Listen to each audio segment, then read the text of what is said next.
Hey, it's Brian and Holly from DragonConTV. We're here after DragonCon. Oh my gosh, there was a time after DragonCon. It's a beautiful October day, and we're here at Maker Faire Atlanta. And we came here because of Holly's new favorite sport. Power Racing Series. Oh, we saw them at DragonCon, but apparently when they come here, they get to go around a track at ridiculous rates of speed. It's so amazing. We're going to check that out and a bunch of other cool DragonCon-related things that are going on here at the Maker Faire. Tell my wife I love her very much. Entering the track now, we have a Herbie with one of our local DragonConTV hosts.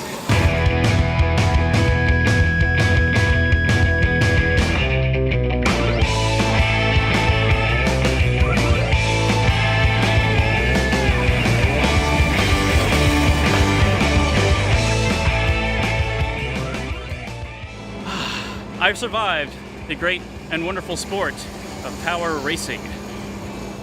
Hi, we're here at the Power Racing Series, and I'm in the pit. I'm here with the Candy Car and Glitch, or TANJU. Power Racing Series is a national series across country. It started in Detroit. A couple of aficionados, racing aficionados out of a hackerspace in Detroit, started hacking Power Wheels cars, trying to get them to go faster. I got into this about 2 years ago here in Atlanta at the Atlanta Maker Faire. And we basically take kids' toys, usually when they've been discarded, thrown away, they get put on Craigslist. We rip out all the guts, put bigger motors, bigger batteries in them, and come out here to Maker Fairs and race them.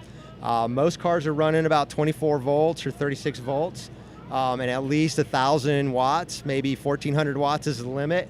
And they're getting up to about 20, 30 miles an hour. They really turn into little high-performance, little race cars when you're done. Well, I heard that the whole cost of the car, what you do to it, has to be about $500. Is that right? That's right. Yeah, there's a $500 budget limit that you're allowed to spend, and you end up spending more than $500. But that's $500 with the car on the starting line. The rules, there's about 20 pages of rules that outline all of the spend limit. There is some caveats. So your batteries are, you only count half of market value on the batteries. Batteries are expensive. Same with any safety equipment. That doesn't count towards the budget. So brakes are required. They're very important. Brakes don't count towards your budget as well. So you can definitely build a car for about $500 to $600. You might get a couple races out of it. You need to start spending money on spares. I'm pretty cheap. This is definitely a hobby that my family sometimes gets get the eye rolls when I'm spending money on this. But I've probably spent around $1,000 when all said and done, and I have burned up a motor as well, and the motors tend to be a little pricey as well. But you can get cheap motors about $65, $70 and be competitive with that. There's something called Moxie, which sounds incredibly hilarious. Moxie are essentially, I guess, I would call them style points. So the creators of the series had a good sense of humor, and they are motorsports fans, but in addition to race points that you get for going fast and doing laps really fast and winning races, you also get points for Moxie, which is essentially all of the decoration that you see here, what I'm wearing, even this little 3D printed red thing on top of the licorice on my helmet. That's all Moxie, and you get style points for it. Races will have a voting board where someone takes the board around to the crowd, and this is encouraging people to vote for their favorite car. At the end of the race, they tally the Moxie points, and they're worth just as much as race points, so you don't necessarily have to be the fastest car. You can still win the gold medal, win the trophy, just based on your Moxie points alone. And I'm told bribery is encouraged. Bribery is certainly encouraged. I think they call this Chicago-style voting. You vote early and you vote often. So what is it that you like about it? It seems like the adrenaline would be it for me, but what is it? Is it sort of the pride of making something and like actually getting it around the track? Because you hear these wacky stories of people who build things with submarine motors and they're lucky to get it around, or what is it about it that really appeals? Yeah, I mean, for me, it's a couple things. So I do have a mechanical engineering background. So I spend most of my time working in an office in a cubicle, on a computer, and this is actually getting out there and actually building something that's actually got to work. And I'm not the most competitive person, but it does drive me to want to compete with these guys. So build a car that can at least keep up with the race, which is pretty awesome. I never had a Power Wheels growing up. Pretty humble background, so it's not something my family was ever able to get us. They weren't as easy to get back then. So always had fantasies of having a car, and now being able to have one, it's definitely the kid in me just comes out driving around. I love driving it. Sometimes I'll take it out in the neighborhood and stuff just for fun. And the candy car in particular, my wife did all of the decorating. She did this awesome, beautiful job with it. And just seeing people's faces light up when they see it, even if they don't know what Wreck-It Ralph is, it's just such a fun car.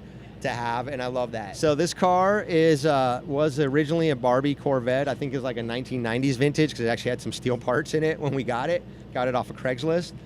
I'm running 36 volts, one single 1,000 watt motor, just a cheap motor, came off of an electric scooter, but it's a single motor.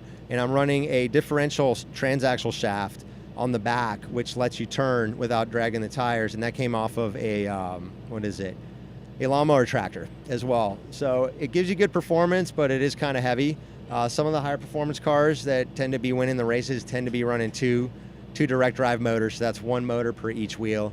And that's something I'm considering for a future build. But right now, this car runs pretty reliably for the most part, and I'm happy with it. So there are several maker spaces here in Atlanta that are building Power Wheels. Anyone that's interested. Also, maker spaces around the country are getting into this. If anybody's interested, reach out to a maker space. Go to powerracingseries.org, and you'll find a lot of information. And it's really just a matter of asking questions, showing you're interested, and showing up, starting to build. And there's people out there willing to help you get started.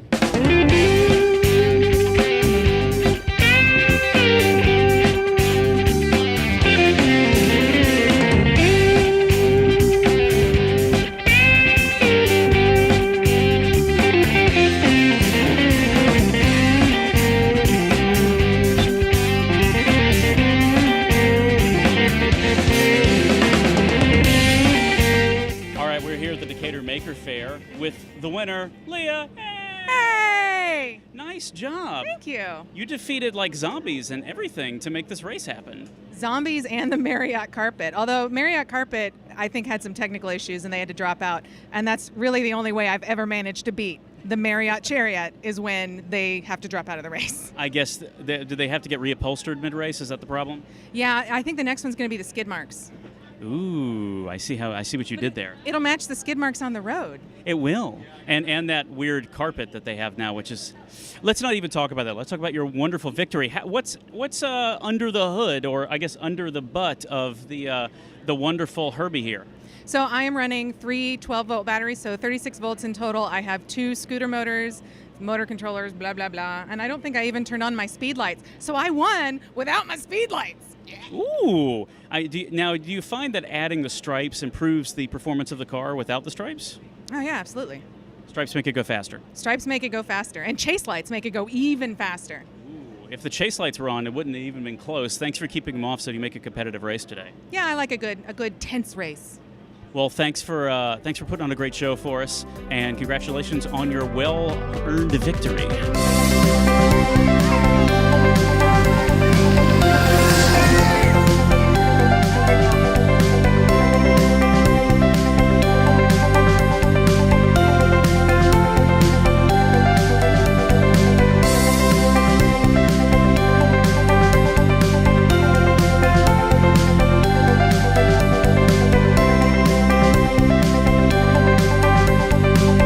Here with Liz from Geekspace Gwinnett. So can you tell me about your organization?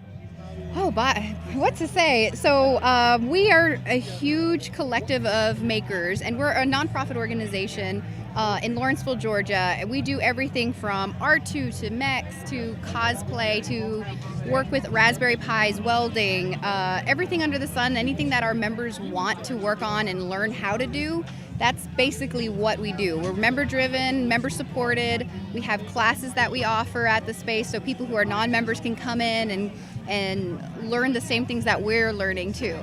So everything that goes back into the space that funds us, class-wise and membership-wise, goes back to making the tools or purchasing the tools that go into making this kinds of stuff. And things I'm seeing back here like Harley Quinn's hammer.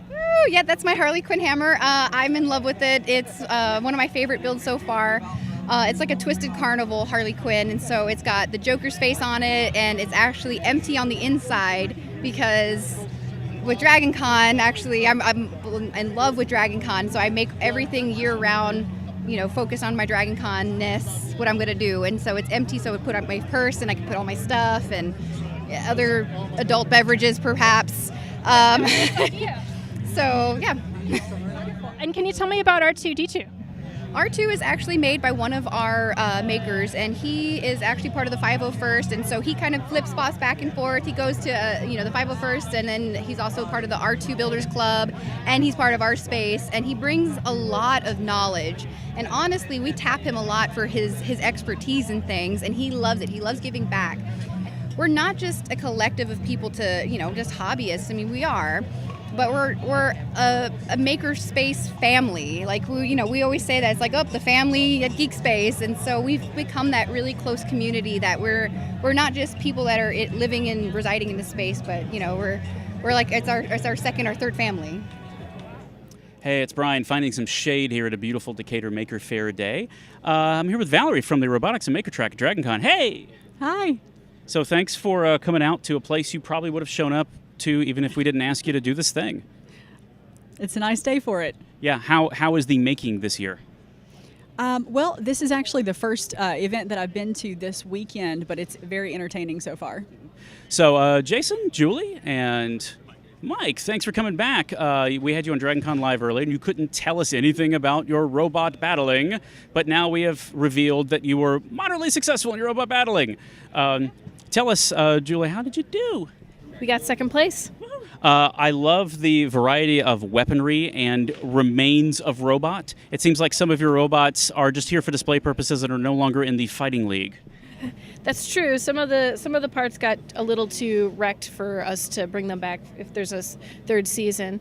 But we've got some plans for revamping and Are they evil plans? Of course they're evil. Then do the meddling fingers when you say evil. Of course they're evil. Thank you. We have to do that. Out of all the modular weaponry, what is your personal favorite? I'm a little bit torn between the horizontal bar and the vertical disc, but I think I have to go with the horizontal bar because it's the first horizontal spinning bar that goes up and down. Ooh, intentionally. Intentionally and during combat, so you can kind of like target where you're going to hit on the robot that you're fighting. So that's really cool. A lot of things go in directions they're not supposed to in robot battles. That's sort of a thing that they're doing. Well, folks, thanks for coming back. I hope you have a great Maker Faire, and hopefully you battle on again on a television somewhere near you. I'm here with Tanya, producer of Maker Faire Atlanta. It's a beautiful weekend. How are you doing? We're doing great. We could not be happier with the turnout, with the weather.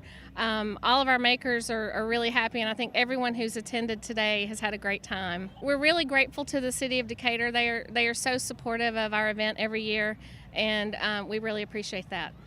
Cool. Well, what are you really excited about that's going on this year here? Well, we have evolved, and now our organization, actually we've formed a nonprofit called Southeast Makers Alliance. So in addition to the fair, we do all kinds of other things throughout the year to support makers, whether they be in community maker spaces or in schools or even in startups and companies. So we're looking forward to continuing to grow that. So I've seen a number of amazing things. I mean, I've seen models of helicopters. I've seen boats made out of Tivik siding. I've seen just things I couldn't believe that people would have thought of. What's the most creative thing you think you've seen? It has to be the song bells that are made out of spent gas tanks, like oxygen tanks or fire extinguishers. They're pretty amazing. The artist that creates them carves them, and he also tunes them so that they have certain notes that will play, and I think that was really interesting. So I know a lot of your audience also goes to DragonCon and whatnot. Anything about DragonCon? I mean, we followed it here because of the Power Racing series, which unfortunately we don't have the room to do a track. So I finally got to see them on the track today, and I was thrilled. Yeah. Is anything you think DragonCon fans in particular would like? Yeah, I mean, we have a lot of crossover with DragonCon attendees. DragonCon attendees are makers. They make their costumes. Yeah. So you'll probably see us next year out recruiting people to come and show off their costumes at Maker Faire and tell how they made them, because that's our attendees really want to know, and they appreciate all the work that goes into these elaborate costumes. Yeah, thank you so much for being here. We really appreciate it, and we're big supporters of DragonCon, and we're glad you're here. Well, we love it, and there's so many folks here who do both and are just tickled to death to be here. So anyway, thank you so much. Thank you.